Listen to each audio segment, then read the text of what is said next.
Okay, good morning. सबसे पहले तुम लोगों का वेलकम, स्वागत यहाँ पे। ठीक है, फर्स्ट टाइम आ रहे हो काफ़ी लोग का चेहरा जानता हूँ मैं। ठीक है, जान पहचान हो जाएगी थोड़ी देर में। और कैसे लग रहा है इंटर में बैठ के?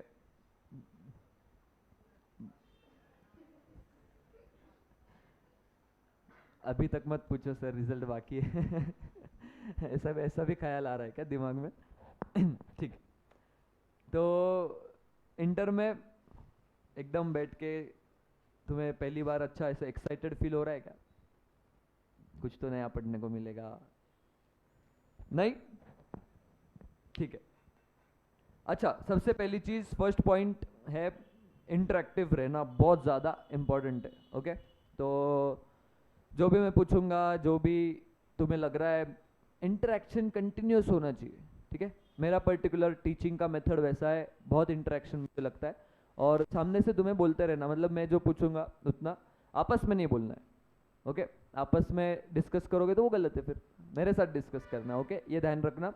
अच्छा, तो देखो आज क्या करने वाले हैं, आज कोई टॉपिक नहीं शुरू कर रहे, आज समझने वाले हैं कि एडवांस अकाउंट्स में है क्या। अच्छा, एक अच्छी चीज़ ये है कि एडवांस अकाउंट्स कौन सा पेपर है मालूम है तुमको? ऑर्डर में पहला है ना, फर्स्ट पेपर है। तो फर्स्ट पेपर होने की वजह से क्या एडवांटेजेस है मालूम है? ज़्यादा टाइम मिलता है। यस, फर्स्ट पेपर होने के वजह से तुम्हें ये एडवांटेज मिलेगा कि तुम ज़्यादा दिन दे सकते हो। ठीक है, ज़्यादा टाइम दे सकते हो एडवांस अकाउंट्स पढ़ने को। ज़्यादा टाइम क्यों देना पड़ेगा उसका रीज़न मैं बताता हूँ। पहले दो सब्जेक्ट्स थे, जैसे तुम लोगों को मालूम है। दो सब्जेक्ट्स कौन से थे?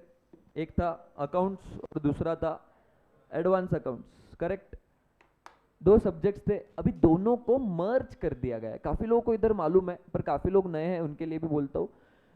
दोनों सब्जेक्ट्स को मर्ज कर दिया गया है। पहले दो सब्जेक्ट्स हुआ करते थे इंटर में, और किया क्या, जो अकाउंट्स है उसके कई टॉपिक्स, गिन के मैं बोलूँ तो एक 4-5 टॉपिक्स है, जैसे बोनस, प्रेफरेंस शेयर्स, फिर डिसोल्यूशन, डिबेंचर्स का रिडेम्पशन, ये सब इंटर में हुआ करते थे। इनकम्प्लीट रिकॉर्ड्स, ये सब इंटर में हुआ करते थे अकाउंट्स में। ये सब उठा के डाल दिए फाउंडेशन में।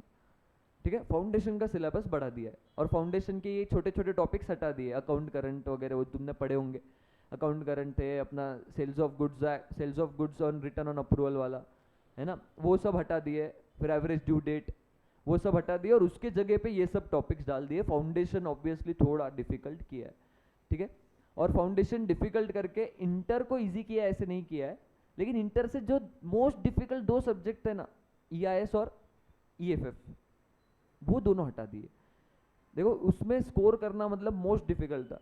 अभी मैं मेरा किस्सा शेयर करता हूँ। ईआईएस वाला, ईआईएस का जो सब्जेक्ट था, ईआईएस मतलब आईटी रिलेटेड था। ओके, तो आईटी प्रैक्टिकल करने को आसान है, पर लिखने को बहुत डिफिकल्ट है यार। खासकर अपन सीए वालों को बहुत डिफिकल्ट। अपने को ये बाकी चीज़ें लिखने को बोल दो, बिजनेस के बारे में, कंपनी के बारे में, एसपी ओसी ये सब लिखने को बोल दो, वो दनादन लिख देंगे हम, सप्लीमेंट लगा लगा के।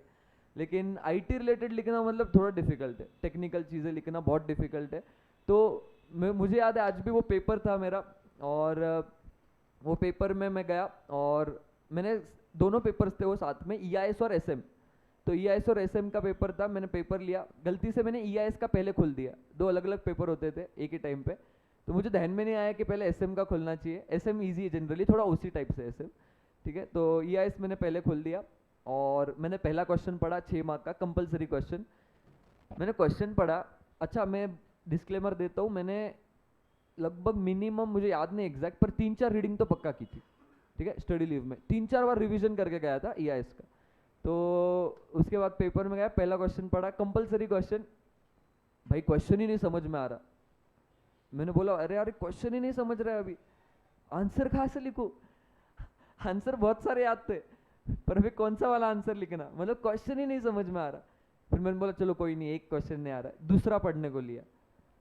ठीक है, दूसरा क्वेश्चन पढ़ने को लिया, सेम सिनेरियो, मेरे को क्वेश्चन ही नहीं समझ रहा।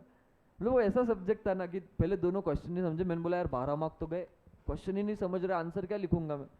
मैंने बोला छोड़ो ये सब, एसएम का पेपर लेते हैं पहले। तो वो साइड में रखा, एसएम का पेपर लिखा लिया, और एसएम का पेपर ऐसा था कि सब आ रहा था, तो वो बहुत अच्छे से लिखा।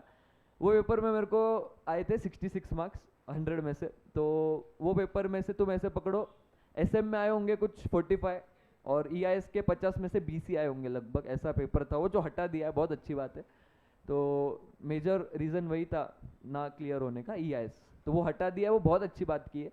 लेकिन अभी एक चीज़ ऐसा कर दिया है ना, ग्रुप 1 और ग्रुप 2, ग्रुप 1 है थोड़ा लेंदी, मतलब अभी तुम्हारे बैच का जो ग्रुप 1 है नवंबर में का, ओके, तो ये ग्रुप 1 थोड़ा ज़्यादा टाइम चलेगा कंपेयर टू ग्रुप 2, ठीक है, क्योंकि ग्रुप 1 है बड़ा, ओके। ग्रुप 1 का जो अकाउंट्स है, अभी उसमें क्या किए, जो अकाउंट्स और एडवांस अकाउंट के जो बड़े बड़े टॉपिक्स थे वो सब है, जो consolidation, amalgamation, financial statement of companies, ठीक है, ये सब बड़े बड़े टॉपिक सारे हैं, ब्रांच अकाउंटिंग, बड़े बड़े क्वेश्चंस, बड़े बड़े चैप्टर सारे, और ये सारे ऐड कर दिए।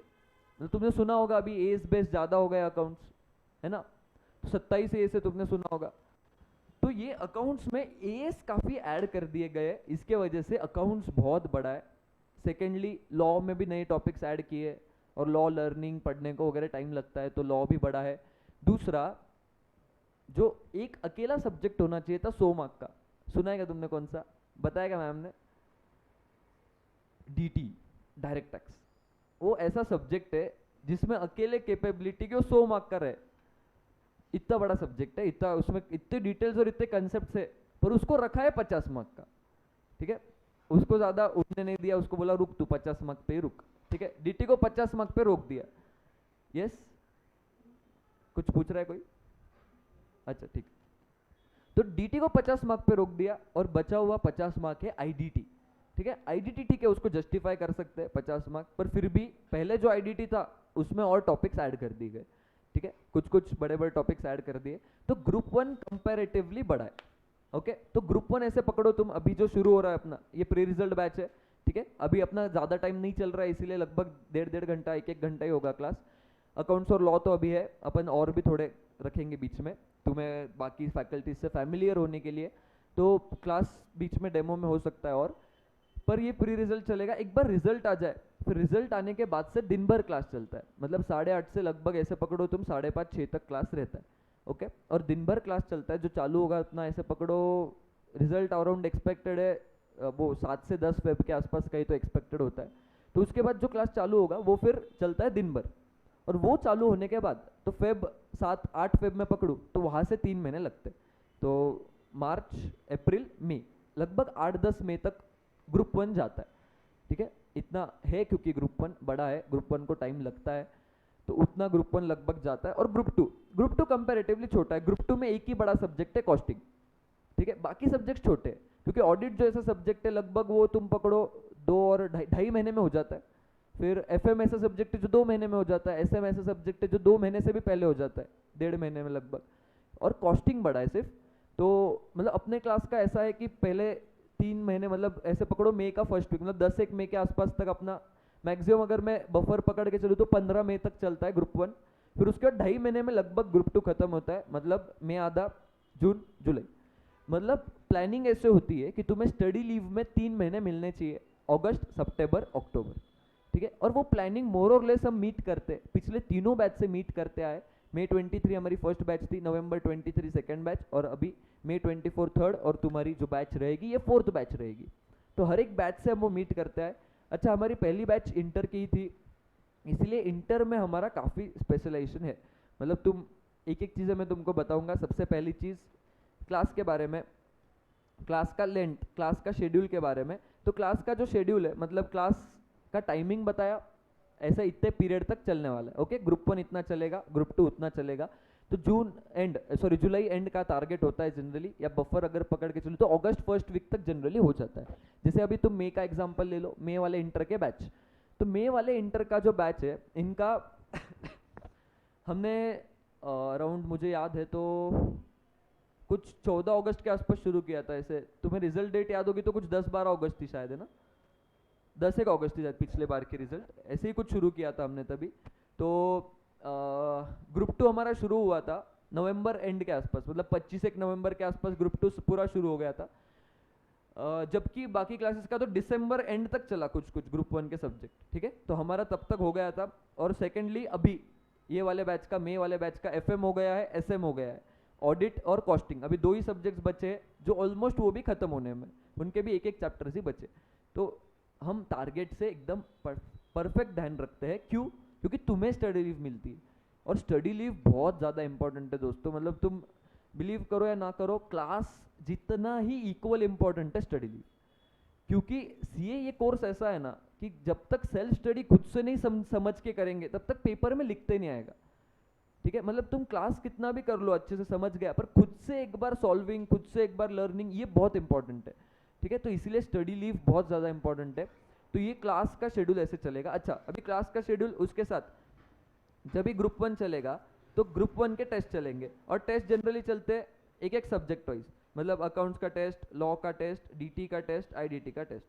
ठीक है, तो हमारा प्लानिंग ऐसे होता है, फॉर एग्जांपल 1 तारीख को अकाउंट्स का टेस्ट हुआ तो 4 को लॉ का, 7 को डीटी का और 10 को आईडीटी का। मतलब बीच में 2-2 दिन गैप्स और फिर टेस्ट।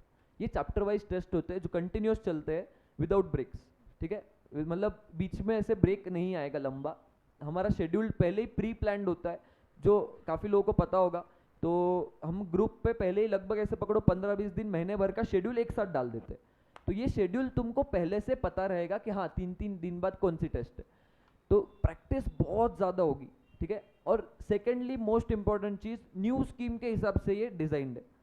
ठीक है, जो अब तक काफ़ी लोगों ने नहीं किया है। अच्छा, न्यू स्कीम जब मैं बोलता हूँ तब क्या बोलूँगा, फॉर एग्जाम्पल 50 मार्क की टेस्ट है, 50 मार्क का टॉपिक पे टेस्ट है, तो उसमें से 15 मार्क एमसीक्यू रहेंगे सारे सब्जेक्ट्स में। ठीक है, वैसे डिज़ाइंड है। डीटी का मैम एमसीक्यू का अलग टेस्ट लेती है, इसीलिए फिर डिस्क्रिप्टिव का अलग टेस्ट होता है। ओके, तो ऐसे डिज़ाइन किया हुआ है अच्छे से, ताकि तुम्हें न्यू स्कीम के हिसाब से प्रैक्टिस हो, और टाइम मैनेजमेंट उसके हिसाब से एमसीक्यू और डिस्क्रिप्टिव का हो पाए। ठीक है, वो रीज़न की वजह से ऐसे होगा। सेकेंडली एमसीक्यू जो है वो मार्क करने के लिए हम ओएमआर प्रोवाइड करते हैं। ठीक है, ग्रुप 1 में कुछ लोग यहाँ पे आए थे तो उनको मालूम है ओएमआर प्रोवाइड करते हैं। तो ओएमआर क्यों, उसका रीज़न है तुम्हें मार्किंग्स के साथ करने की आदत होनी चाहिए। ठीक है, ओएमआर पे मार्क करने को ज़्यादा टाइम लगता है, और फाउंडेशन में जो थे हमारे पास उनको भी मालूम होगा, हम जो एमसीक्यू पेपर थे उसमें ओएमआर ही प्रोवाइड किया करते थे। ठीक है, तो वो प्रैक्टिस उससे होती है अच्छे से। ठीक है, ये टेस्ट के बारे में। ओके, लगभग ऐसे पकड़ो 30-40 टेस्ट ग्रुप 1 में होते, 30-40 टेस्ट ग्रुप 2 में होंगे। तो अराउंड 70-80 टेस्ट दोनों ग्रुप्स में होने वाले हैं चैप्टर वाइज। इसके बाद फुल लेंथ अलग। ठीक है, तो ऐसा डिज़ाइन किया गया है टेस्ट के बारे में। अच्छा, और टेस्ट मेन मतलब चेक होके इमीडिएटली 1 हफ्ते में मिल जाती है। ठीक है, मैक्सिमम 1 हफ्ता बोल रहा हूँ मैं, उसके पहले मिल जाती है जनरली। ठीक है, क्योंकि इंटर में वो बहुत इंपॉर्टेंट है कि टेस्ट जल्दी चेक करके मिले। तो इंटर का वो प्रॉब्लम नहीं आता है, हम टेस्ट बहुत जल्दी चेक करके देते हैं। ठीक है, तो ये था क्लास के बारे में पहले बोला, फिर टेस्ट के बारे में। ठीक है, अभी नेक्स्ट चीज़ जो तुम्हें इंपॉर्टेंट है जानने के लिए, टाइमिंग्स वगैरह तो मैंने बता दिए। ठीक है, और फिर कुछ लोग यहाँ पे आई थिंक मई वाले हैं कि जो जिनको मई में देना है, तो उनके लिए मैंने बोल दिया था कि जैसे ये मई फर्स्ट वीक तक चलने वाला है, तो लास्ट का जो ऐसे पकड़ो तुम 20-25 दिन के लेक्चर्स है वो तुम्हें हम ऑनलाइन प्रोवाइड कर देंगे अभी। तो तुम किसी को नहीं मिले होंगे तो कांटेक्ट कर लेना अभी, तो वो तुम अभी से शुरू कर सकते हो ताकि एंड में तुम्हारे टाइम बच जाए। ठीक है, कुछ मई वाले लोग हैं उनके लिए मैंने बोला था ऐसे। ओके, तो ये सब था बैच के बारे में। ठीक है, अभी अकाउंट्स के बारे में बात करता हूँ। अगर अनलेस तुम्हारे कोई डाउट्स हो, बैच के बारे में कोई डाउट्स होगा तो पूछ लो एक बार, तुम्हारे मन में कोई डाउट मत रखना। ठीक है, फर्स्ट डे तो क्लियर कर लो, तुमको कुछ क्वेश्चंस होंगे ये बैच के बारे में, और कुछ पूछ होगा तो पूछ लो। कुछ नहीं, पक्का? ओके, चलो गुड। काफी लोग ऐसे शांत एकदम, मन में कुछ ख्याल चल रहे क्या? ठीक है, खिले खिले चेहरों के साथ बैठो, मस्त नया फ्रेश शुरुआत हो रही है। ओके अच्छा, चलो अभी अकाउंट्स के बारे में बात करता हूँ। फिर ये तो सब था क्लास के बारे में। चलो अकाउंट्स के बारे में बात करता हूँ। तो अकाउंट्स का जो है, ठीक है, अकाउंट्स का भी तुम्हें मालूम होगा। तो अकाउंट्स जो पहले था, किसी ने अभी ओल्ड स्कीम में दिया हुआ है उनके लिए बोलता हूँ। अकाउंट्स जो पहले था, किसी ने देखा भी हुआ था अकाउंट्स कैसे था। अकाउंट्स जो ग्रुप 1 का था वो बहुत स्कोरिंग था। ठीक है, क्योंकि उसमें इजी टॉपिक्स थे। ओके, अभी जो अकाउंट्स है ना वो इंटरेस्टिंग कर दिया है। ठीक है, डिफिकल्ट नहीं बोलेंगे अपन, क्या कर दिया है? इंटरेस्टिंग कर दिया है। अच्छा, इंटरेस्टिंग जब मैं बोलूंगा तब क्या किया है मालूम है?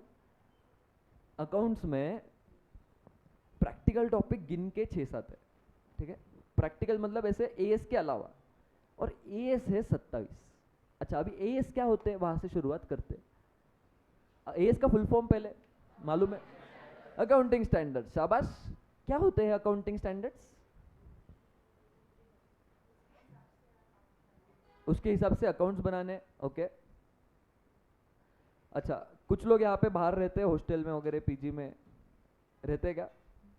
हाँ, कुछ रूल्स होते हैं हॉस्टल में, इतने बजे तक आ जाओ, खाना इतने बजे तक मिलेगा, है ना, होते। तो ये रूल्स प्रिंसिपल्स जो है फॉलो करने पड़ते, करेक्ट। और जो लोग नहीं रहते वो घर पे रहते होंगे, हाँ ना?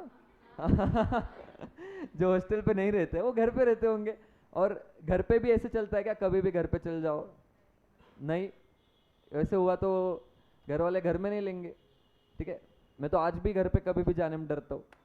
तो ठीक है, तो घर पे भी वो ध्यान रखना पड़ता है। मतलब रूल्स के, प्रिंसिपल्स, हर एक के अपने अपने घर के रूल्स होते हैं, तो वो ध्यान रखना पड़ता है। फ़ोन भी ज़्यादा वापर लिया तो मम्मी अलग चिल्लाती है ना, तो वो सब ध्यान रखना पड़ता है अपने को। ये रूल्स, प्रिंसिपल, सिद्धांत फॉलो करने पड़ते हैं। तो अभी देखो ये एएस, अभी रूल्स क्यों बनाए होंगे, ठीक है, वहां से बात करते हैं। अच्छा, मेरा जब अकाउंट्स पढ़ोगे ना तुम, अकाउंट्स पढ़ाने का मेरा तरीका ऐसा है कि कोई भी एएस क्यों बना है, उसका लॉजिक क्या होगा, तुम एएस बनाते तो कैसा बनाते, मतलब वाई पार्ट पे बहुत फोकस रहेगा, ठीक है। इसके साथ साथ लर्निंग भी मैं यहाँ पे ही कराऊंगा, ठीक है। इंटरेक्शन बहुत रहेगा, ये नो डाउट, मतलब मुझे वैसा ही पसंद है, ठीक है। मुझे ऐसा नहीं पसंद है कि मैं बोलते जाओ तुम सुनते जाओ, मज़ा नहीं आता उसमें, ठीक है। इंटरेक्शन बहुत रहेगा। सेकेंडली लर्निंग तो यहाँ पे मैं कराऊंगा ही, उसके साथ साथ यहाँ पे ऐसा अप्रोच रहेगा कि तुम सोचो, ठीक है, ऐसा अप्रोच रहेगा। और दूसरी चीज़, एएस जो है ना, अकाउंटिंग स्टैंडर्ड्स, वो मेजोरिटी एएस थियोरेटिकल है। अच्छा, थियोरेटिकल है, पर ना ही मैं तुमको बोलूँगा कि वहाँ से पढ़ो या मैं वहाँ से पढ़ूंगा, क्योंकि मेरे खुद के लर्न है, तो मैं तुमसे तो कराऊंगा ही, ठीक है। अगर मैं उतनी मेहनत कर रहा हूँ तो तुम तो करोगे ही ना, मेरी तो एग्ज़ाम हो गई, तुम्हारी बाकी है, ठीक है। तो मेरे खुद के लर्न है तो मैं तुम्हारे तो कराऊंगे, ओके, यस। और इसके बाद मैं क्या बोल रहा था, हाँ, एएस क्यों बना है, सुनना। अभी फॉर एग्जाम्पल कोई बंदा है, ओके, चलो किसी का नाम लेते, रितेश, अपने पास दूसरे स्टेट से भी आया, कर्नाटका से है, रितेश, बोल, रितेश आया, ओके। ये रितेश है, ठीक है, ये रितेश है। इसने साल भर बिजनेस किया, साल भर उसके रिकॉर्ड्स रखे, अपने पास रखे, बुक्स में उसने मेंटेन किया अच्छे से, सेल्स परचेस सारे ऐसे लिख के रखा है, ओके। अभी साल के अंत में, साल के अंत में उसको क्या जानना रहेगा, प्रॉफिट लॉस, लॉस नहीं होगा तेरे को, है ना, और बस प्रॉफिट लॉस, और भी कुछ बनता है ना ईयर एंड में, प्रॉफिट लॉस के अलावा और भी कुछ बनता है, बैलेंस शीट रे मित्रों, असं काय करता, ओके, बैलेंस शीट बनता है, जिसमें क्या होता है, एसेट और लाइबिलिटी, है ना, फाइनेंशियल पोजीशन और फाइनेंशियल परफॉर्मेंस, दो चीजें होती है कि मैंने फाइनेंशियली परफॉर्म कैसे किया है, और दूसरा मेरा फाइनेंशियल पोजीशन कैसा है वो दिन पे, ईयर एंड पे, ठीक है, साल भर में बिजनेस करके मेरा पोजीशन क्या है।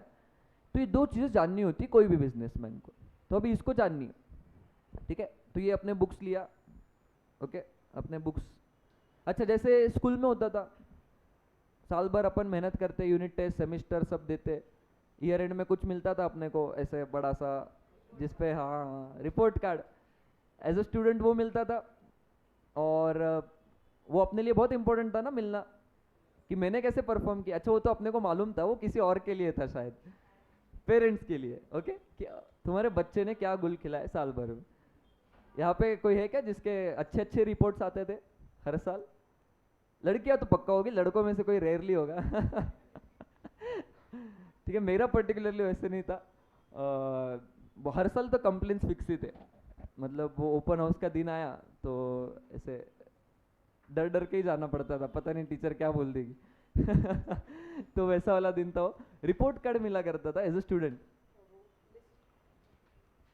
तो एज अ स्टूडेंट अपने को वो दिखाया जाता था कि तुमने साल भर में कैसे परफॉर्म किया, तो वो एज अ स्टूडेंट दिखाते थे। अभी एज अ बिजनेसमैन अपने को जानना रहेगा कि मेरा साल भर में प्रॉफिट लॉस क्या है, मेरा बैलेंस शीट क्या है, पोजीशन क्या है।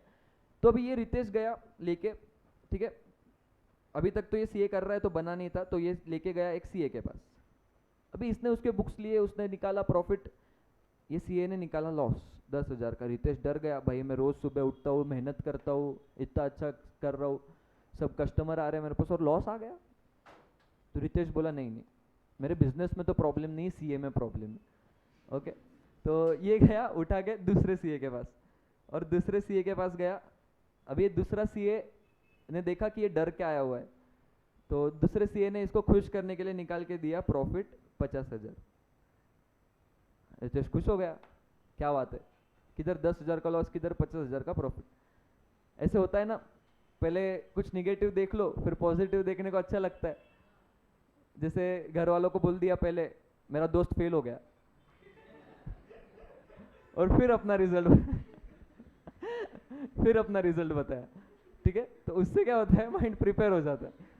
ओके, तो ये जैसे एक वो अभिषेक उपमन्यु का एक था, वो देखा है क्या तुमने, शादी वाला, कि पहले 2-3 साल तो शादी के लिए मना करो, उसने बोला था कि नहीं नहीं करनी, नहीं करनी, नहीं करनी, मतलब ऐसे, मतलब पहले तो उनका बहुत डिमांड्स रहेंगे पेरेंट्स के कि ऐसी लड़की चाहिए ऐसे, फिर तुम जितना लेट करते जाओगे उतना एंड, मतलब फिर उनके डिमांड्स कम होते जाएंगे, अभी ऐसी भी चल जाएगी, फिर एंड में आते आते लड़का भी चल जाएगा।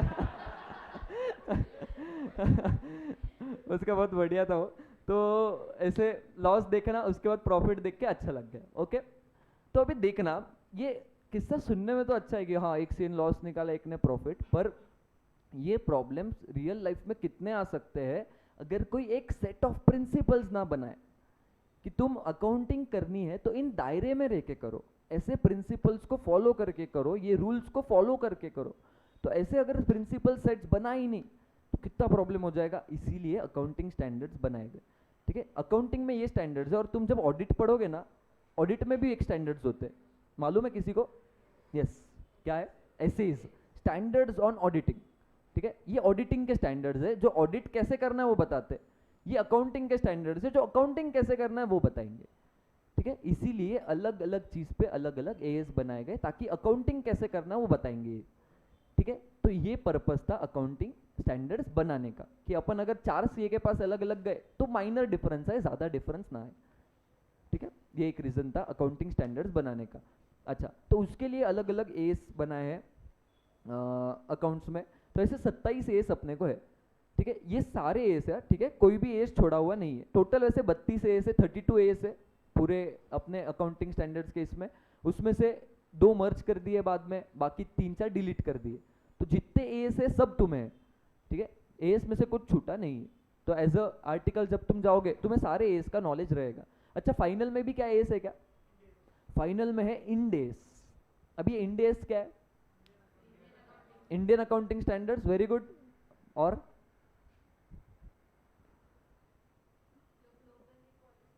हाँ, देखो एएस बनाए थे ना, तो क्या था, इंडियंस को क्या प्रॉब्लम आ रहा था, जो बड़ी बड़ी कंपनीज थी ना, एएस के हिसाब से अगर फाइनेंशियल स्टेटमेंट बनाए ना तो उनको कंपेयर नहीं कर सक रहे थे इंटरनेशनल कंपनीज के साथ। इंटरनेशनल कंपनीज के साथ कंपेयर करने में बहुत प्रॉब्लम आ रही थी। तो इसीलिए जो इंटरनेशनल स्टैंडर्ड्स है उनको मैच करने के लिए और थोड़ा इंडिया के साथ अमेंड करने के लिए इंडियन अकाउंटिंग स्टैंडर्ड्स बनाए, इंडेस। ये लागू होते सिर्फ बड़ी कंपनीज पे, मतलब लिस्टेड कंपनीज जिसका नेटवर्थ 250-500 करोड़ से ज़्यादा है, वो कंपनीज, बैंकिंग कंपनीज, इन सब पे इंडेस लगता है। तो ये बड़ी बड़ी कंपनीज है, तो वो अपन फाइनल में पढ़ते। ठीक है, यहाँ पे अपने को अकाउंटिंग स्टैंडर्ड्स है जो बाकी सब लोगों पे लगते। ठीक है, जिन पे इंडेस नहीं लगते उन पे एएस लगाए जाते। तो अभी एएस किन पे लगने वाले वो अपने को मालूम है, मतलब अगर तुम नासिक आर्टिकलशिप वगैरह करोगे तो मेजोरिटी क्लाइंट्स एएस वाले ही रहेंगे। ठीक है, अगर तुम बाहर जाते हो आर्टिकलशिप को तो मेजोरिटी क्लाइंट्स इंडेस वाले रहेंगे। ठीक है, ये तुम्हें समझ में आएगा। तो अकाउंटिंग स्टैंडर्ड्स 27 है, लेकिन एक चीज़ अच्छी है दोस्तों, सारे एएस जो है ये थ्योरेटिकल नहीं है, इसमें से काफ़ी एएस प्रैक्टिकल है। काफ़ी अगर मैं इनके बोलूँ तो एएस नंबर 3 है एक कैश फ्लो स्टेटमेंट। ठीक है, कैश फ्लो स्टेटमेंट है जो प्रैक्टिकल है, उसमें तुम्हें कैश का फ्लो का स्टेटमेंट बनाना होता है। फिर इसके बाद है एएस नंबर 13। एएस नंबर 13 है अकाउंटिंग फॉर इन्वेस्टमेंट्स। अगर मैं इन्वेस्टमेंट्स करता हूँ तो उसकी अकाउंटिंग कैसे करूँगा, ये भी पूरा प्रैक्टिकल एएस है। फिर उसके बाद immediately as number 14 accounting for amalgamation. इसमें अमालगमेशन मतलब क्या होता है मालूम है? मर्जर, शादी। ठीक है, अपने भाषा में शादी। ठीक है, 2 लोग एक साथ आए उसको क्या बोलते हैं? शादी। वही कंपनी के केस में दो कंपनीज एक साथ आई, उसको क्या बोलेंगे? अमालगमेशन। तो अमालगमेशन की अकाउंटिंग कैसे करोगे? अच्छा मेरा जो डिपार्टमेंट था ना, अच्छा मैंने आर्टिकलशिप की है केपीएमजी में, deal advisory mergers and acquisition tax, तो मैंने मर्जर्स काफ़ी देखे। तो ये मर्जर्स जो है ये कैसे होते हैं, उसकी अकाउंटिंग कैसे होती है। अच्छा मैं उसके अकाउंटिंग डिपार्टमेंट में नहीं था, मैं उसके ड्यू डिलिजेंस डिपार्टमेंट में था, मतलब हम डील में एडवाइस करते थे, एडवाइजरी, ठीक है, एडवाइजरी रोल था। बहुत इंटरेस्टिंग है, तो पूरे कोर्स के दौरान मैं तुमको उसका भी बताते रहूँगा थोड़ा बहुत। एक एग्जांपल मेरे को याद है, आर्टिकलशिप का नाम निकला तो मुझे शुरू में एक असाइनमेंट दिया था, अच्छा पैन कार्ड निकालना, ठीक है, ये एक असाइनमेंट दिया था छोटा सा। तुमने कभी निकाला है पैन कार्ड खुद का, या मतलब ऑनलाइन अप्लाई करके निकाला या किसी को दिया है? अच्छा किसी ने किसी को दिया होगा, किसी ने ऑनलाइन अप्लाई करके निकाला होगा, ठीक है। तो जो ऑनलाइन अप्लाई करके निकालते हैं उनको सिर्फ उतने ही चार्जेस लगेंगे जितना गवर्नमेंट लेती है, जिसने किसी को दिया होगा वो एक्स्ट्रा कुछ उनका मेहनत का लेते, ओके। अच्छा अभी पैन कार्ड भरने में कितनी मेहनत है, जिन्होंने ऑनलाइन किया होगा उनको मालूम है, मैक्स 1 घंटे में पूरा फॉर्म भर दोगे तुम, उससे ज़्यादा टाइम नहीं लगता। ये इंडिविजुअल की बात कर रहा हूँ, वो बहुत ईजी है। फिर मुझे जो असाइनमेंट आया था वो पैन कार्ड निकालने का था, पर है बिग 4, तो इंडिविजुअल का पैन कार्ड उसमें आएगा नहीं। मुझे जो पैन कार्ड मिला था एप्लीकेशन वो था कंपनी का, ठीक है, फॉरेन कंपनी थी, उसका पैन कार्ड निकालना था। अच्छा पैन कार्ड का फॉर्म भरना होता है, करेक्ट, तो वो ऑनलाइन मैंने फॉर्म डाउनलोड किया, उसको ऑनलाइन ही फिल किया, मैंने ही किया पूरा ऑनलाइन फॉर्म फिल किया। फिर वो डॉक्यूमेंट्स उनके प्रिंट निकाल के रखे, कंपनी का स्टैंप वगैरह मार के रखा, बाकी MOA करके डॉक्यूमेंट्स होते हैं, तुम्हें लॉ में बताएगी ma'am, memorandum of association, articles of association, ये सारे डॉक्यूमेंट्स स्टैम्प करके सील करके रखे, सब मर्ज किया। ऑफिस वो पैन कार्ड के ऑफिस में मैं ही सबमिट करने गया, ओके मैं सबमिट करने गया, फीस भी मैंने ही भरी, ठीक है। तो अच्छा फीस भरी तो मेरा खर्चा नहीं होता है, वो रिम्बर्स हो जाता है, ठीक है, टेंशन मत लो। तो फीस कितनी थी वो भी बोल देता हूँ। अच्छा तुमने कितनी भरी थी, तुम्हारे पैन कार्ड की याद है? 50? यस, ऑनलाइन की फीस बस उतनी है, 100-150 रुपए कुछ, इंडिविजुअल की। कंपनी की होती है 1100, ठीक है, कंपनी की होती है 1100, अभी कुछ चेंज होगी तो मेरे को याद नहीं, मैंने तब 1100 भरी थी, और 1100 का खर्चा मैंने ही भरा, ओके। कितना टाइम लगा होगा, जाके तुम वो सब पकड़ लो, 3 घंटे लगे होंगे, ओके, 3 घंटे मेरे लगे आर्टिकल, ओके, बड़े किसी ने काम किया भी नहीं उसमें, और 1100 भी मैंने ही भरे। तो हमने कितने पैसे चार्ज किए होंगे, बिल भी मैंने ही बनाया क्लाइंट को, तो मुझे याद है हमने कितने पैसे चार्ज किए होंगे क्लाइंट को, गैस मारो गैस, 10,000, इतना 3 घंटे के काम का, 5,000, 6,000, हमने चार्ज किए $1200,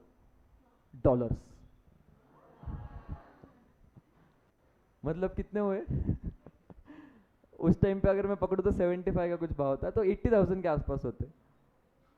1100 का खर्चा, 3 घंटे मैंने उस पर काम किया, और 80,000 चार्ज किया उन्होंने, बिल भी मैंने ही बनाया था, इसलिए मेरे को याद है। तो ये होती बिग फोर्स के ब्रांड की वैल्यू। अच्छा वो कंपनी कौन सी थी? ब्लैकस्टोन, सुना है क्या कभी?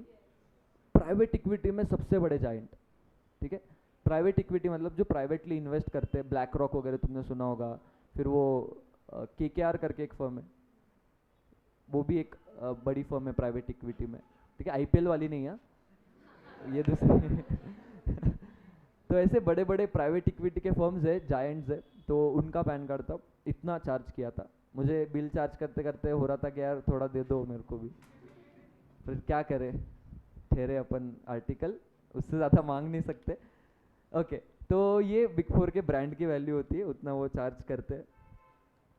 फिर ये अमालगमेशन पे मैं उस पे गया आर्टिकलशिप पे, AS14 था अमालगमेशन, फिर AS21, 23 और 27। AS21 है अकाउंटिंग फॉर कंसोलिडेशन। कंसोलिडेशन मतलब अभी अमालगमेशन तो हो गया शादी, अभी कंसोलिडेशन क्या है?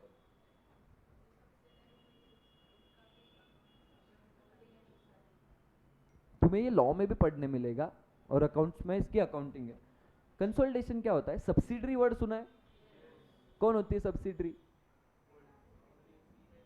बेटा, बेटी क्यों नहीं? बेटी, ठीक है। तो बेटा या बेटी मतलब क्या कि किसी कंपनी में अगर अपना 51% से ज़्यादा स्टेक है, ठीक है, 50% से ज़्यादा स्टेक है, तो वो अपनी सब्सिडरी कहलाती है। सब्सिडरी मतलब उसका जो कंट्रोल है वो मेरे पास है, ठीक है, तो वो मेरी सब्सिडरी है, मैं उसका पेरेंट हूँ, इसको पेरेंट कंपनी बोलते हैं, उसको सब्सिडरी कंपनी बोलते हैं। जैसे फॉर एग्जांपल जियो किसकी सब्सिडरी है? रिलायंस, रिलायंस की सब्सिडरी है जियो, क्योंकि रिलायंस का मेजॉरिटी होल्डिंग है जियो में। तो देखो अभी जब कोई भी शेयर होल्डर, जैसे मेरे जैसा शेयर होल्डर है, मैंने रिलायंस में इन्वेस्ट किया, ओके, तो अभी मैंने रिलायंस में इन्वेस्ट किया, तो मुझे जानना है भाई रिलायंस का पूरा फाइनेंशियल स्टेटमेंट्स कैसा है पूरे ग्रुप का, मतलब पूरे ग्रुप का प्रॉफिट बताओ ना, क्योंकि मैंने रिलायंस में इन्वेस्ट करने की वजह से कुछ स्टेक जियो में अपने आप आ गया, करेक्ट, क्योंकि मेरा रिलायंस में होल्ड है और रिलायंस का जियो में होल्ड है, तो इनडायरेक्टली कुछ जियो जैसे भी करेगा वो अफेक्ट करेगा मेरे को, तो मुझे जानना रहेगा जियो ने भी कैसे किया। तो इसमें क्या करते हैं एंड में रिपोर्टिंग पर्पस के लिए, जो रिलायंस का बैलेंस शीट है वो खुद का तो बनाएगा ही, पर एक सब्सिडरी के साथ भी बनाएगा, दो बैलेंस शीट पीएनएल बनाएगा एक सब्सिडरी के साथ, जिसको बोला जाता है कंसोलिडेटेड फाइनेंशियल स्टेटमेंट्स। कंसोलिडेट किया, ठीक है, कंसोलिडेट किया। इसमें AS21 है, AS23 एसोसिएट के लिए, एसोसिएट वर्ड सुना है? जैसे सब्सिडरी वर्ड था वैसे एसोसिएट भी होता है। अगर मेरा किसी कंपनी में 20% है या उससे ज्यादा है, ठीक है, पर 50 नहीं है, मतलब कंट्रोल नहीं है, ठीक है, बस सिग्निफिकेंट इन्फ्लुएंस है, मतलब मैं बस इन्फ्लुएंस कर पाता हूँ, ठीक है, कंट्रोल नहीं कर पाऊंगा, तो उसको एसोसिएट बोला जाता है। तो वो एसोसिएट कंपनी का भी अकाउंटिंग है AS23 और AS27 joint venture. Joint venture क्या है?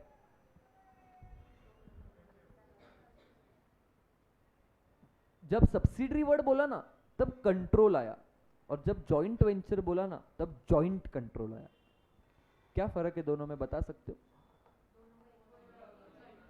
दोनों का इक्वल कंट्रोल है, ठीक है, दोनों का इक्वल कंट्रोल है, मतलब कोई एक बंदा अकेला इन्फ्लुएंस नहीं कर पाएगा, दोनों को साथ में आना पड़ेगा इन्फ्लुएंस करने के लिए, ठीक है।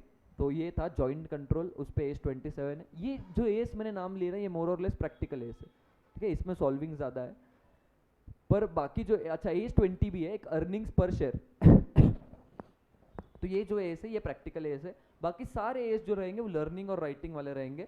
तो एस जो है ना ये सिमिलर टू थोड़ा लॉ हो जाएगा। लॉ से क्यों सिमिलर है मालूम है? लॉ में सेक्शंस होते हैं, है ना, जो फाउंडेशन किया होगा उनको मालूम होगा, और जो अभी लॉ तुम शुरू करोगे तुम्हें समझ में आएगा। लॉ में सेक्शंस होते हैं, प्रोविजंस लिखने होते हैं, तो एएस में बस सेक्शंस नहीं है, पर एएस में भी तो है प्रोविजंस ही, जिसको अप्लाई करना पड़ेगा। तो वो प्रोविजंस एएस के लिखने होते हैं, जिसको अप्लाई करके तुम्हें आंसर लिखना होता है, ठीक है। केस स्टडी टाइप क्वेश्चंस आते हैं, मतलब स्टोरी देंगे अपने को, ठीक है, डायरेक्ट क्वेश्चन नहीं आते, जैसे ओसी में आते थे ना, right the features of this, right advantages, direct question नहीं आते, केस स्टडी स्टोरी देंगे। जैसे मैंने अभी रितेश की स्टोरी बनाई, ऐसे इंस्टीट्यूट को भी मजा आता है, वो स्टोरी बनाते रहते हैं, ठीक है, तो उनके स्टोरी का जवाब देना होता है। और जवाब कैसे देंगे अपन? प्रोविजंस अप्लाई करेंगे, ठीक है, प्रोविजंस अप्लाई करके जवाब देना होता है। तो ये सारे प्रोविजंस लगा के थोड़ा लॉ के सिमिलर आंसर्स लिखने होते हैं। पहले प्रोविजन, तुम्हें फाउंडेशन में लिखा होगा तो याद होगा, पहले प्रोविजंस फिर एनालिसिस कंक्लूजन, थोड़ा वो टाइप में लिखना होता है।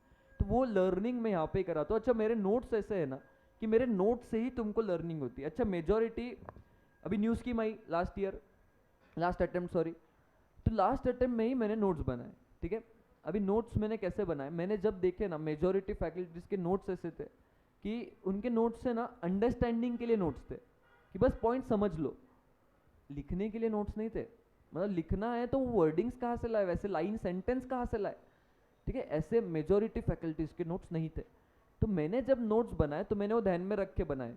क्या ध्यान में रख के कि लर्निंग कैसे करोगे, लर्निंग वहां से कैसे होगी, और वही लिखना होता है जो मेरे नोट्स में। मैं नोट्स है यहाँ पे PDF में तुमको दिखाता हूँ अभी थोड़ी देर में। तो वो लर्निंग का एंगल ध्यान में रखते हुए मैंने नोट्स बनाए लास्ट टाइम। 2 मिनट बस दिखा देता हूँ तुमको लगेज।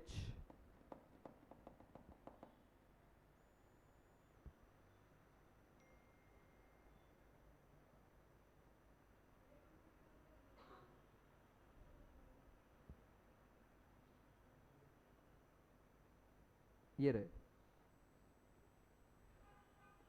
ठीक है, देखो एस अल्टीमेट मैंने जिसको नाम दिया है, ठीक है, एस अल्टीमेट नाम दिया क्योंकि बिल्कुल अल्टीमेट नोट्स है ना, एकदम ऐसे मजा आएगा तुमको देख के।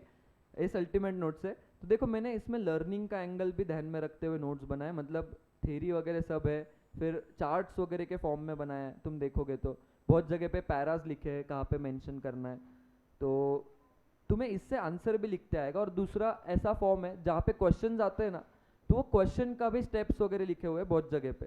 मतलब अच्छा ये तो ठीक है, इंस्टीट्यूट के मॉड्यूल में कई कई एग्जाम्पल्स है, वो एग्जाम्पल भी मैंने कवर किए, क्योंकि इंस्टीट्यूट के एग्जाम्पल से हो सकता है एमसीक्यू आ जाए कुछ, तो वो एग्जाम्पल्स भी मैंने इसी नोट्स में कवर किए। मतलब तुम्हें मॉड्यूल बिल्कुल रेफर करने की ज़रूरत नहीं है, ठीक है, पूरा मॉड्यूल इसमें कवर्ड है, ये पूरी गारंटी, ठीक है, पूरा मॉड्यूल इसमें कवर्ड है, तुम्हें मॉड्यूल रेफर करने की ज़रूरत ही नहीं है। मैं तुम्हें जब एस करेंगे ना अपन एक एक, तब उसकी सैंपल के लिए मॉड्यूल दिखाऊंगा। मॉड्यूल में पैरा पैरा पैरा इतने कि लर्निंग छोड़ो, उसमें से कीवर्ड्स या कहाँ से क्या पढ़े वही समझ में नहीं आता। पर मैंने वो जॉट डाउन करके, तुम ऐसे पकड़ो, ये एक एक पेज बनाने को मेरे को 2-2 घंटा लगा है, इतना टाइम दिया है ये नोट्स बनाने के लिए, इतना सोच सोच के बनाया। मतलब जब तुम इसको पढ़ोगे और कंपेयर करोगे ना, तब तुम्हें फ़र्क समझ में आएगा। क्योंकि मे वाले बच्चों जिनको किया है ना, उनको मालूम है। बहुत लोग मेरे को आके बोलते हैं कि मेरे दोस्त मांग रहे थे ये, क्योंकि उनके पास नहीं है वैसे नोट्स, तो इतना ध्यान में रख के इतना माइन्यूटली बनाए हुए नोट्स है। देखो जैसे ये भी एग्जाम्पल है मॉड्यूल का, ये भी कवर किया है। फिर ऐसे टाइमलाइन चार्ट, जहाँ पे जो हो सके सब कुछ दिया है। कुछ एस में जर्नल एंट्रीज वगैरह है, तो जर्नल एंट्रीज वगैरह भी दिए हैं यहाँ पे ये पूरे नोट्स है किसमें जर्नल एंट्रीज वगैरह होगी। तो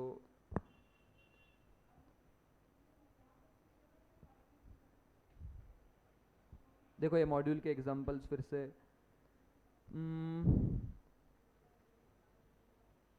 देखो यहाँ पे जैसे जर्नल एंट्री वगैरह दिए, अब ये मॉड्यूल में नहीं होते लेकिन क्वेश्चन में पूछते, तो मैंने जर्नल एंट्रीज वगैरह भी यहाँ पे डाल दिए, तो यहाँ से तुम सीधा लिख सकते हो। तो वो अप्रोच बहुत ज़्यादा इंपॉर्टेंट है। लर्निंग पूरी इधर हो जाएगी, तुम्हारा सब कुछ इधर कवर हो जाएगा, क्वेश्चंस भी यहाँ पे सॉल्व होंगे। अच्छा क्वेश्चंस कैसे होंगे सॉल्व वो भी बता देता हूँ। क्वेश्चंस की जब बात करते हैं ना दोस्तों, तो बहुत लोग क्या करते हैं, अभी सिर्फ मॉड्यूल के क्वेश्चंस रेफर करते हैं, लेकिन मैंने वहाँ पे भी नोट्स में क्या किया है, हर एएस के लिए पहले study material questions, okay, study material questions, फिर उसके बाद आरटीपी के क्वेश्चंस। अभी जैसे ये देखोगे तो ये वाला छोटा एएस है। अच्छा, हर एक एएस में मैंने लिखने को जगह छोड़ी। ये क्यों छोड़ी है?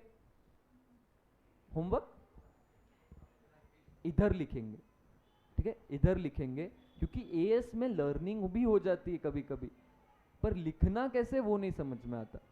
तो मैंने इसी नोट्स में जगह भी छोड़ी हुई है, ताकि अपन क्लास में लिखने की प्रैक्टिस करेंगे कि लिखना कैसे, ठीक है। हर एएस में बहुत सारे आंसर छोड़े हुए हैं जो अपन इधर लिखने वाले, इसमें से कुछ कुछ होमवर्क भी रहेंगे, तो तुम्हें लिखने की भी प्रैक्टिस ढेर सारी होगी, ठीक है। देखो अभी इतना,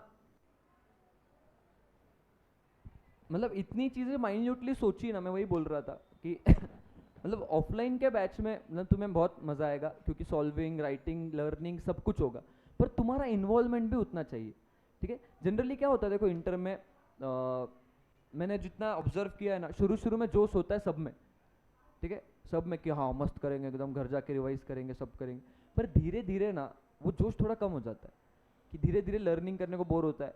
देखो ये एक आध दिन ठीक है, बोर हो रहा है, ब्रेक ले लिया, पर अगर वो बार बार होने लग जाए ना तो प्रॉब्लम है।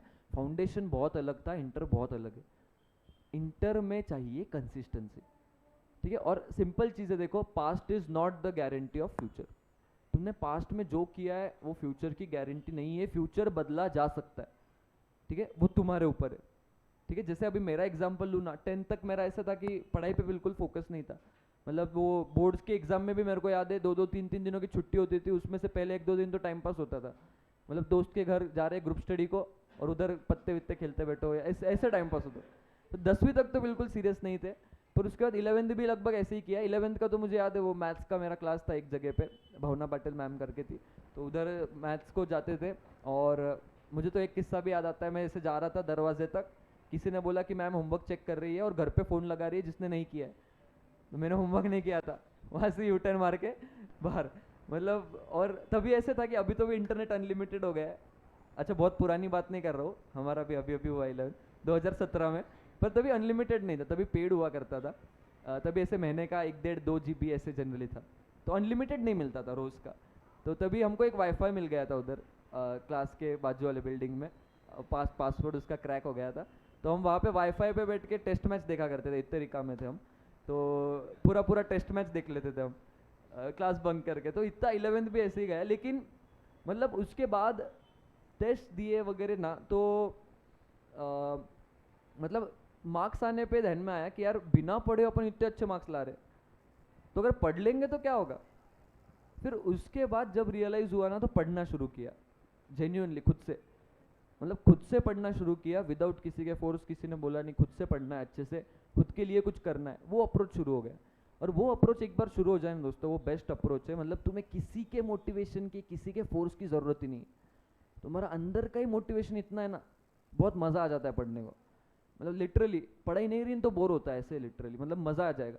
और कोई सैक्रिफाइस नहीं लगेगी, क्योंकि जनरली क्या होता है, मेरे दोस्त पार्टी में जा रहे हैं, बर्थडे में जा रहे हैं, ये सब चल रहा है, कोई घूमने जा रहा है, तो वो लगता है यार मैं कितना मिस कर रहा हूँ लाइफ में। वो मिस वाली फीलिंग भी नहीं आती। वो फीलिंग नहीं आती कब, जब गोल क्लियर है, मेरे को ये करना है, और रिजल्ट का दिन याद आता है ना, नहीं मेरे को वो खुशी वाला चेहरा देखना है, तभी अपन मेहनत खुद से करते बराबर। तो उसके लिए कंसिस्टेंटली मेहनत करनी पड़ेगी, ठीक है। उसके बाद जब मेहनत शुरू की ना तो फाउंडेशन सीपीटी में भी सेकंड इन नासिक 91% है, फिर इंटर में all India rank 29, first in Nashik, फिर उसके बाद फाइनल में ऑल इंडिया रैंक 46, ठीक है। कंसिस्टेंटली फिर स्कोर्स आए, और स्कोर्स आने का रीज़न वही है, सेल्फ रियलाइजेशन। अभी काफ़ी लोगों को मालूम होगा अगर फाउंडेशन में बोला होगा तो, लेकिन मई में मेरी फाइनल की एग्ज़ाम थी, और मार्च एंड में मेरे बुआ के लड़के की शादी थी, बहुत क्लोज, ठीक है, रियल बुआ के लड़के की शादी थी मार्च एंड में। 1 महीना था पेपर को, पर स्टडी लीव का पीरियड था, और फाइनल में स्टडी लीव बहुत इंपॉर्टेंट है क्योंकि वो पूरे 5 महीने की लीव होती। तो बुआ इनका वगैरह घर से बहुत फ़ोन है कि तुम शादी अटेंड कर लो, 1 दिन से क्या ही होने वाला है, 2 दिन से क्या होने वाला है, इतना क्या पढ़ाई करता है ना। 1 महीना है अभी एग्ज़ाम, पर मैं शादी में नहीं गया। क्यों? क्योंकि 2 दिन तो शादी के जाते ही है, 1 दिन पहले तैयारी में, 1 दिन बाद में, 2 दिन बाद में लिंक लगाने में फिर से, ठीक है। तो लगभग 5 दिन में सो जाते, जो बहुत बड़ी बात होती है।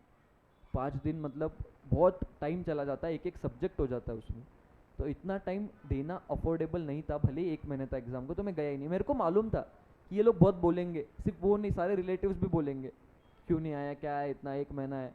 मेरे को मालूम था, मैं सुनने को भी तैयार था, क्योंकि मेरे को कुछ प्रॉब्लम नहीं था उससे। मुझे याद था कि रिजल्ट जब भी आएगा ना तो उनको भी समझ जाएगा कि हाँ जो उसने किया सही किया।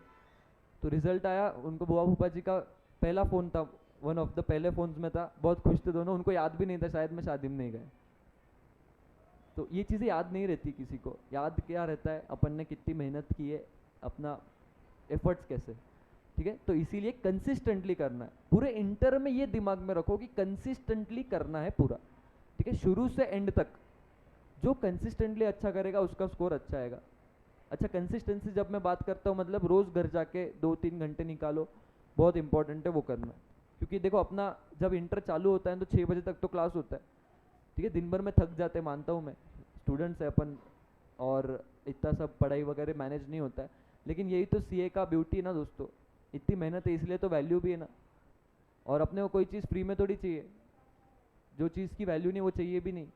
मेहनत करेंगे खुद के वैल्यू पे अच्छे से करेंगे, तो अपने को वैल्यू कमाना है तो करनी पड़ेगी मेहनत, ठीक है। वो दिन याद रखना, बस वो पिक्चर क्लियर रखना, तो तुम अच्छे से करोगे कंसिस्टेंटली, ठीक है। लर्निंग, राइटिंग, होमवर्क्स, ये सब कंसिस्टेंटली होने चाहिए, ठीक है। तो मैं एएस की बात कर रहा था मेरे बुक्स की, तो यहाँ पे लिखने को जगह छोड़ी हुई है। फिर स्टडी मटेरियल के बाद मैंने एमसीक्यूज भी मॉड्यूल के इधर ही डाल दिए, ठीक है, मॉड्यूल के एमसीक्यूज भी इधर ही डाल दिए। फिर आरटीपी के क्वेश्चंस है, कौन से आरटीपी में आया है वो सब मेंशन्ड है। बहुत इसके सॉल्यूशंस दिए हुए हैं जो सेम टाइप के क्वेश्चंस है, बहुत अलग अलग टाइप के आंसर्स छोड़े हुए। फिर पास्ट ईयर एग्जाम्स भी क्वेश्चंस डाले हुए, इसके बाद कौन से अटेम्प्ट में कितने मार्क्स का आया है, ठीक है, वो सब डाला हुआ है। तो ये पूरी मेरी एएस की नोट्स है, ठीक है। लिखने को भी जगह, बहुत जगह छोड़ी हुई है, तुम्हें दिखेगी ठीक है। राइटिंग प्रैक्टिस भी पूरी होगी, ठीक है। तो ये एएस के नोट्स थे, एएस अल्टीमेट थे। प्रैक्टिकल के भी नोट्स अलग है, तो तुम्हें 3 बुक्स मिलती है जनरली, एक एएस वाली बुक, एक एएस के अल्टीमेट की नोट्स की बुक, और एक प्रैक्टिकल की बुक। प्रैक्टिकल के बुक में भी सेम टाइप का फॉर्मेट है, पहले स्टडी मटेरियल क्वेश्चंस, फिर आरटीपी क्वेश्चंस। अच्छा, आरटीपी के पिछले पूरे 10 अटेम्प्ट, जब से न्यू स्कीम चालू हुआ था पिछला May 18, तब से सारे क्वेश्चंस, आरटीपी के सारे क्वेश्चंस, पास्ट ईयर के सारे क्वेश्चंस।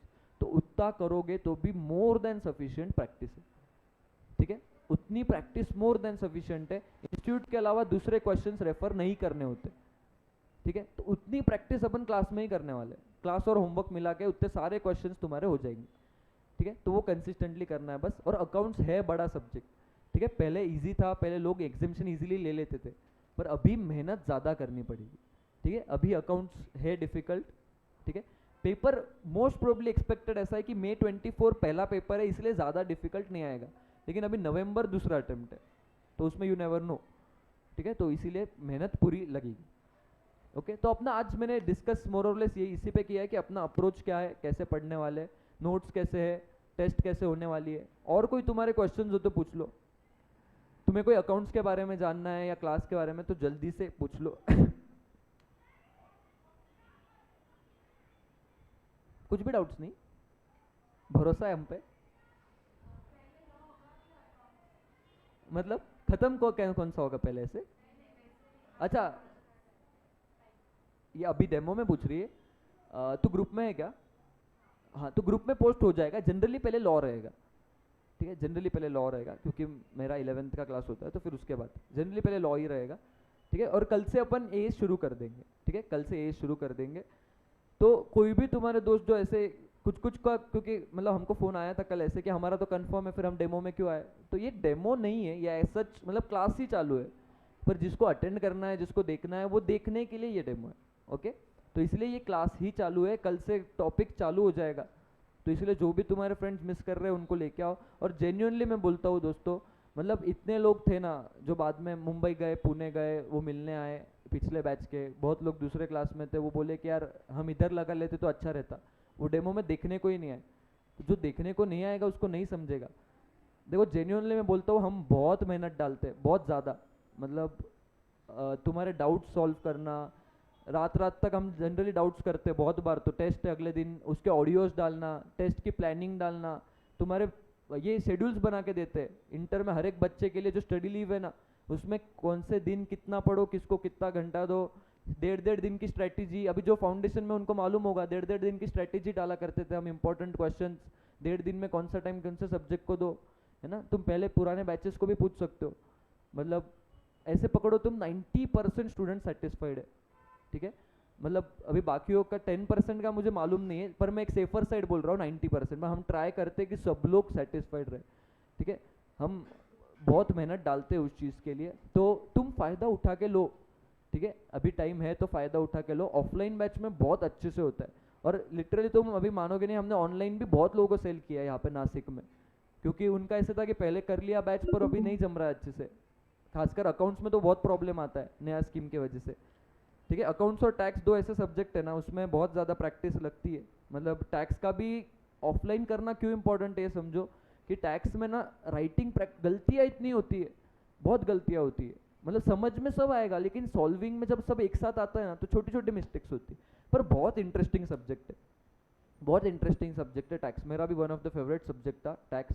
ठीक है, अभी अकाउंट्स ऐसा सब्जेक्ट है ना, मैं तुम्हें बोलता हूँ कि अच्छा, फाउंडेशन तक कितने लोगों का ऐसा था कि पसंद ही नहीं है अकाउंट्स, ठीक है सब्जेक्ट है। होगा होगा, बहुत लोगों का होगा, बोलो बोलो, मैं बुरा नहीं मानूंगा, टेंशन मत लो, है ना, था ना। और बस, बाकी सबको अच्छा लगता था क्या? अच्छा, अच्छा भी नहीं लगता था, बुरा भी नहीं, ठीक था, अच्छा था, ओके। तो देखो अभी मैं बोलूँगा, इंटर में अकाउंट्स ऐसा है ना कि ऐसे कुछ नया नहीं लगता है। जनरली क्या होता है ना, इंटर में कुछ नया पढ़ने को आता है ना, तो इंटरेस्टिंग लगता है, मज़ा आता है, नया सीखने को मिल रहा है। अकाउंट्स में अप्रोच सेम होता है, वही जर्नल एंट्री, सॉल्विंग, बड़े बड़े क्वेश्चन, पोस्टिंग वगैरह सब एडजस्टमेंट, तो इसलिए नया कुछ नहीं लगता है, तो इसलिए बहुत ज़्यादा पसंद नहीं आएगा सब्जेक्ट। पर एक बात पक्की है कि तुम्हें मज़ा बहुत आएगा बैच में। इंटरेस्ट ले लो सिर्फ हर चीज़ में, डाउट्स पूछो, इन्वॉल्व रहो, तुमको मज़ा बहुत आएगा। ठीक है, हर चीज़ को डिटेल में पढ़ने वाले एकदम, और मेन मतलब इतना करके भी बैच टाइम से ख़त्म होती है। ठीक है, तो इतना प्रैक्टिस, इतना सॉल्विंग के बाद तो कोई प्रॉब्लम नहीं आएगा। तो इसीलिए ऐसे वैसे बैच होने वाली है, और कल से तो नया शुरू करने वाले। तो आज कोई अच्छा, मैं एग्ज़ाम के इसके पेपर पैटर्न के बारे में एक बार बता देता हूँ। एक चीज़ ऐसी है ना कि अब तक पेपर्स हुए नहीं है, करेक्ट। अकाउंट्स इसके पहले एमसीक्यू नहीं था, तो एग्जैक्ट पेपर पैटर्न कैसा आने वाला है ये किसी को मालूम नहीं। कब मालूम पड़ेगा? मैं अटेम्प्ट में नहीं, उसके पहले मॉक टेस्ट में, मॉक टेस्ट में समझ जाएगा। ठीक है, मॉक टेस्ट में समझ जाएगा कि कैसा पैटर्न आने वाला है एग्जैक्टली। ठीक है, क्योंकि अकाउंट्स पहले 100 मार्क का हुआ करता था पूरा डिस्क्रिप्टिव, तो इसलिए इजी ऐसा था कि क्वेश्चन 1 आता था 20 मार्क्स पूरा कंपलसरी, और क्वेश्चन 2 से लेके क्वेश्चन नंबर कितने हुए 6, हर एक क्वेश्चन 20 मार्क्स का होता था। इन चारों में से कोई भी, सॉरी इन पांचों में से कोई भी 4 अटेम्प्ट करने थे, एनी 4। अच्छा, पांचों किए तो बेस्ट ऑफ 5 कंसिडर होता है। ठीक है, अभी क्लियर कर देता हूँ, बहुत लोगों को नहीं पता है ये, बहुत फैकल्टीज को भी नहीं पता होता है। बेस्ट ऑफ 5 कंसिडर होता है। ठीक है, मतलब तुम जो बेस्ट 5 मार्क्स है वो कंसिडर होते हैं, पर इतना टाइम ही नहीं होता है, वही तो प्रॉब्लम है। ठीक है, तो अपना टारगेट तो 4 ही होता है। ठीक है, सारे सॉल्व करने का टारगेट नहीं रहेगा, वो 12th में होता था, बहुत लोग कर लेते थे सॉल्व, पर यहाँ पे नहीं होता है वो जनरली। ठीक है, कुछ कुछ एक्सेप्शनल लोगों का स्पीड बहुत ज़्यादा होता है, उनका शायद हो जाए, पर मेजोरिटी तो कंप्लीट ही नहीं होता है 100 मार्क, किधर 120 मार्क का सोचे। ठीक है, तो उधर जाने दो, अपना 100 मार्क का रहेगा। और पहले इतना इजी था ना रे, बड़े बड़े जो टॉपिक्स है ना वो 20-20 मार्क के लिए आ जाते थे बहुत बार, जैसे अमालगमेशन वगैरह हो गया 20 मार्क आ गया, कंसोलिडेशन का कभी 20 मार्क आ गया, फाइनेंशियल स्टेटमेंट्स का आ गया। लेकिन अभी सोचना, अभी एमसीक्यू होने की वजह से 30 मार्क क्या हो जाएगा एमसीक्यू। ठीक है, एमसीक्यू 30 मार्क्स, तो बचा हुआ जो डिस्क्रिप्टिव है ये 70 मार्क्स का होने वाला है। अभी 70 मार्क्स में देखो ऑप्शन कैसा है, 70 मार्क्स में एक ऑप्शन ऐसा है जो लॉ वगैरह डीटी सब में किया हुआ है। क्या ऑप्शन है, 14 मार्क के 6 क्वेश्चन होते हैं। ठीक है, 14 मार्क्स के, तो उसमें से क्वेश्चन 1 14 मार्क्स का कंपलसरी, क्योंकि 14 फाइजा कितना होता है 70, है ना, मतलब 5 क्वेश्चन अटेम्प्ट करने, और क्वेश्चन नंबर 2 से लेके फिर से क्वेश्चन नंबर कितना होगा 2 3 4 5 6, फिर से वैसे 5 क्वेश्चन आएंगे 14 मार्क्स, और तुम्हें इनमें से एनी 4 करने रहेंगे। ऐसे था। लेकिन अकाउंट्स के कुछ कुछ टॉपिक ऐसे है ना, इसमें 14 मार्क के नहीं ज़्यादा मार्क्स के क्वेश्चन एक्सपेक्टेड होते हैं, मतलब 16 मार्क 20 मार्क, तो भी वो तो फिट ही नहीं होंगे फिर इसमें, तो क्या वो क्वेश्चन पूछेंगे ही नहीं। तो एक तो ये एक्सपेक्टेड है कि वो जो पहले आते थे 16 और 20 उसको 14 कर देंगे, सेम क्वेश्चन देखा था एडजस्टमेंट हटा के मे बी उसको 14 मार्क्स कर देंगे, क्योंकि एमसीक्यू थोड़े फास्ट सॉल्व होते हैं तो बाकी का डिस्क्रिप्टिव लेंदी कर सकते हैं, और जनरली पहला पेपर लेंदी आता ही है। ठीक है, पहला पेपर लेंदी आता ही है जनरली, तो ये एक एक्सपेक्टेड है। दूसरा एक्सपेक्टेशन ऐसा है ना कि क्या कर सकते हैं वो लोग, 70 मार्क जो डिस्क्रिप्टिव है, तो इसमें से क्वेश्चन नंबर 1 10 मार्क्स कंपलसरी, बचा कितना 60 मार्क्स, तो 20-20 मार्क के क्वेश्चन 2 से लेके 5 20 मार्क्स, इन चारों में से कोई भी 3 सॉल्व करो। ठीक है, दूसरी चीज ऐसी एक्सपेक्टेड है। मुझे ऐसा लगता है कि सेकंड डीए वाला ज़्यादा आना चाहिए, पर अभी मॉक टेस्ट में क्लियर होगा वो लोग कौन सा ऑप्शन चूज करते हैं। ठीक है, जनरली ये 10 मार्क कंपलसरी और फिर 20-20 मार्क के 4 ऑप्शन, वैसा भी हो सकता है, तो देखते कौन सा होता है। अच्छा, और ओवरऑल जो चैप्टर वाइज वेटेज है ये इंस्टीट्यूट ने खुद ने दिया हुआ है। ठीक है, न्यू स्कीम में इंस्टीट्यूट ने दिया हुआ है, जिसको मालूम नहीं है इंस्टीट्यूट के iOS BOS वाले पोर्टल जो है ना, उस पर स्किल वाइज वेटेज नाम का एक सेक्शन है, तुम्हें देखना होगा, तुम देख सकते हो, उसमें वेटेज दिया हुआ है, कौन से टॉपिक ऐसे मिक्स टॉपिक्स है उनको वेटेज दिए हुए हैं, कितने परसेंट वेटेज किसको है। तो एएस को जो वेट दिया है वो है 50 से 60% है लगभग। ठीक है, मतलब विथ ऑप्शंस का जो पेपर रहेगा 120, उसमें से 50-60 मार्क के एएस आएंगे, 60 मार्क्स एएस। अच्छा, तो एएस में प्रैक्टिकल एएस भी आ जाते हैं, अमालगमेशन कंसोलिडेशन ये सब भी आ जाएंगे, तो 20 मार्क के लगभग प्रैक्टिकल तो आएंगे ही, पर 40 मार्क ऐसा रहेगा जो एएस में से आने वाला है, थ्योरेटिकल एएस। एमसीक्यूज भी एएस में से आ सकते हैं, प्रोबेबिलिटी काफ़ी है, मतलब मेजोरिटी एमसीक्यूज उस पर रहेंगे। ठीक है, बचा हुआ 50 मार्क प्रैक्टिकल टॉपिक्स का वेट कवर करेगा। ठीक है, तो ऐसा अपना अकाउंट्स का है पैटर्न। ठीक है, बड़ा है अकाउंट्स मानता हूँ मैं, पर देखो मेहनत तो करनी है, तुम सब तैयार हो इसलिए यहाँ पे बैठे हो आज, तो ये जोश सिर्फ एंड तक रहने देना, बस इतना है। ठीक है, अच्छे से करेंगे तो बिल्कुल होगा। ओके, और इजी अकाउंट्स बहुत डिफिकल्ट नहीं है। तुम मतलब पिछले बैच में तो लिटरली ऐसे बच्चे भी थे जो हमें बोलते थे कि फाउंडेशन से इजी इंटर का अकाउंट्स लग रहा है, मतलब उन्होंने ऐसे बोला हुआ है, ये स्टूडेंट्स का फीडबैक है, ये मैं नहीं बोल रहा हूँ। ये कब था, जब उन्होंने कंसिस्टेंटली फोकस था, और मतलब फाउंडेशन में जो ये थे ना वो काफ़ी ऐसे था डिफिकल्ट थोड़ा, क्योंकि वो फर्स्ट टाइम पढ़ते हैं अपन अकाउंट्स, लेकिन इंटर का जो अकाउंट्स है ना उसमें समझ में सब आ जाएगा तुमको, सिर्फ मेहनत हार्डवर्क अच्छे से करोगे तो लिख भी अच्छे से पाओगे। ठीक है, तो स्कोरिंग है अकाउंट्स। ठीक है, स्कोरिंग है, अपने ऊपर है। ठीक है, तो करेंगे बिल्कुल स्कोर अच्छे से, ठीक है।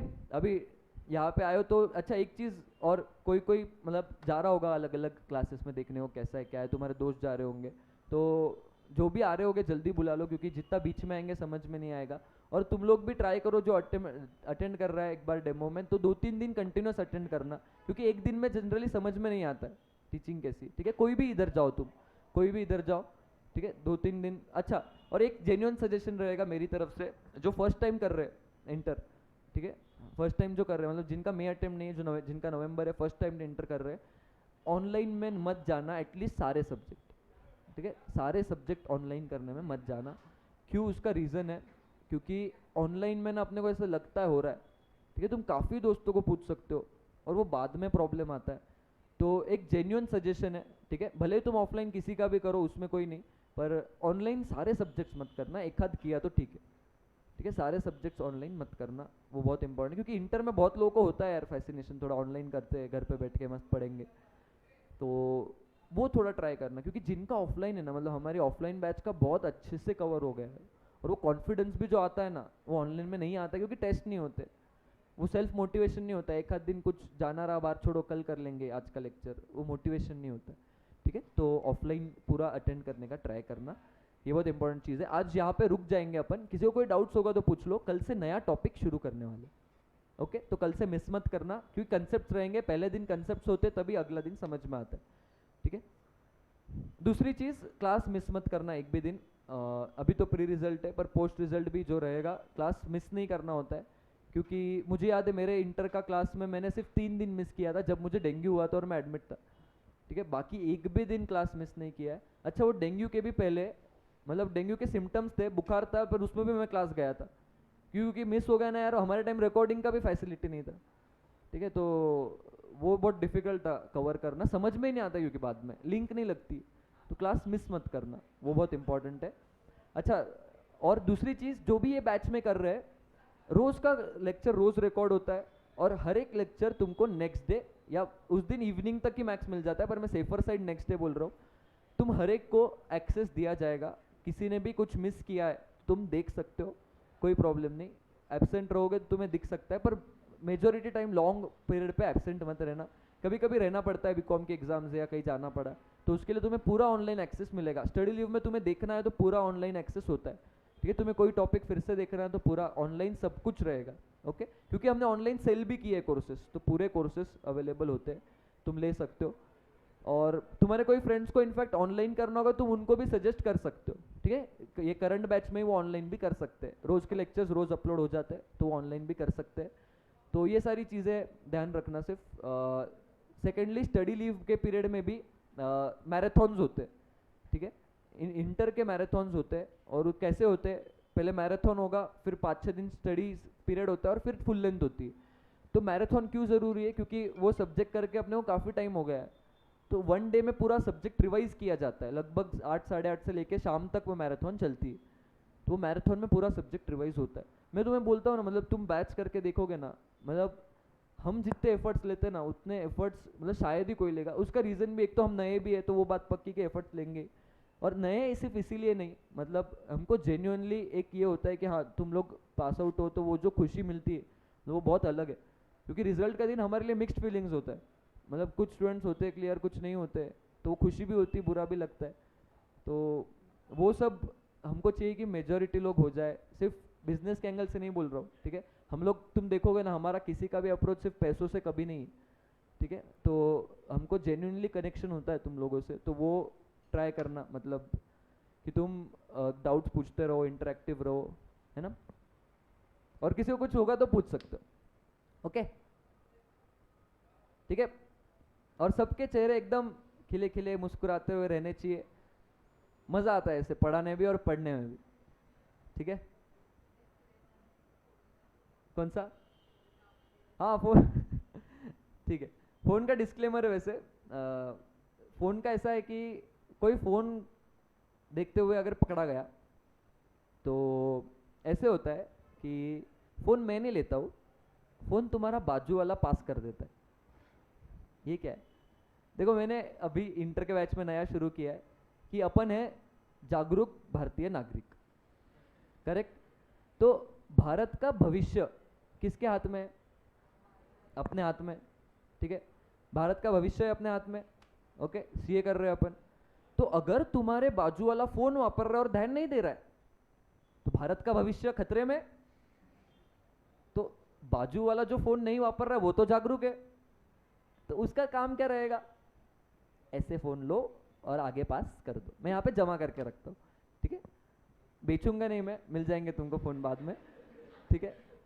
तो ये शुरू शुरू में तो कोई नहीं वापरता है, पर ओवर द पीरियड क्या हो जाता है, थोड़ा वो है ऐसे फोन का वो ब्लिंक होता है, नोटिफिकेशन है, देख तो लेते एक बार, तो उसके लिए, ठीक है, बाजू वाले का कर्तव्य रहेगा। अच्छा अभी तो एक दूसरे को जानते नहीं है, लेकिन जैसे जैसे बैच में जानने लग जाएंगे तो ये सब तो इजीली हो जाता है, ठीक है।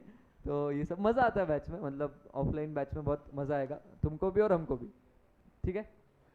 चलो मिलते हैं फिर कल। कल नया टॉपिक शुरू करेंगे। बुक्स कैरी करना, हो सके तो नई बुक ही बना लो, ठीक है। जिसका कंफर्म है नई बुक ही बना लो, जिसका अभी तक कंफर्म नहीं तुम रफ बुक में लिख सकते हो, पर नोट्स अच्छे से मेंटेन करना, ठीक है।